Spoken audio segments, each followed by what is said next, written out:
going to put this one? I think I should say some of the things that we've been discussing prior to this, which I think are going to be important in developing what you call synthetic biology, which I think is a terrible word.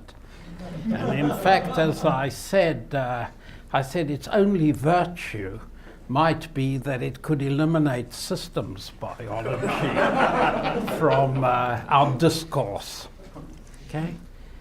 So I think we know roughly what it is you want to do, but I think what I should actually emphasize is that I think some of the attitudes in this field are really old-fashioned, if I can say this.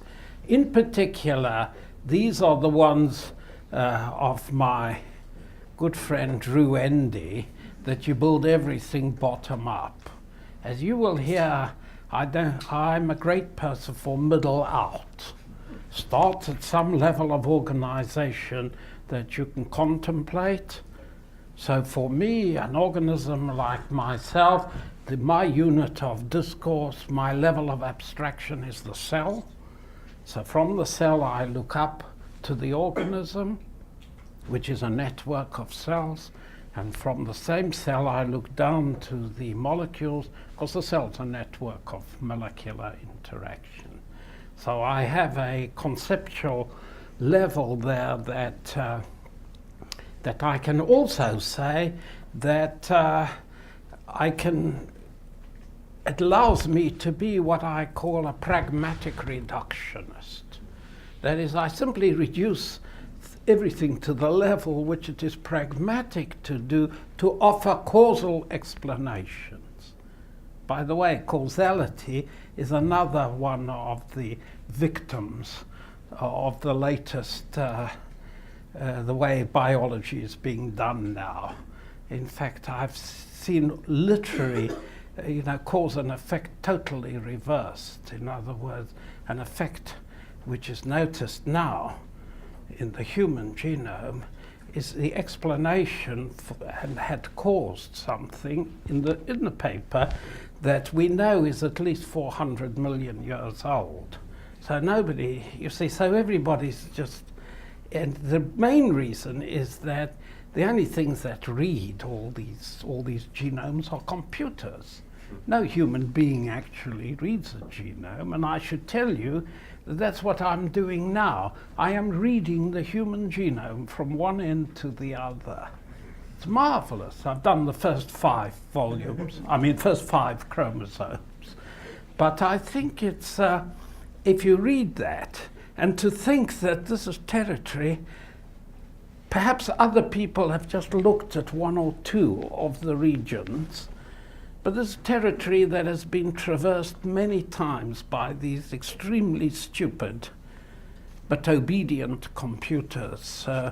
Basically, I think if you ever have a year or 2 to spare, I would strongly recommend reading a genome. All right, so it's now, of course, there are many ways synthetic biology, or what you practice, is many things to many people. But what it is, which is very different from biology as practiced by us, is that there is intentionality in it. That is, I want something to do something. All right? There is the concept of a design. That is the intellectual concept. There is this business that the design is based on certain principles which you know and possibly hope work when you put it all together. So that is different from the way these objects arose. There's no designer, and basically they arose by some self-organizing principle of natural selection, right? But I also insist that biology has something which makes it very different from every other science. See, the objects of biology, you and I and the grass and everything that's living outside, contain an internal description written in DNA language on the genes, all right? I think you have to try to view the things we study as observational or experimental biologists. You have to see what it is about them that you can use as principles if you're going to make new things, right? And one thing you have to do, and that is why I think I am totally against this bio bricks view. All right? Now, why am I against it? Because it's the Detroit way of doing engineering. It's Detroit, you see.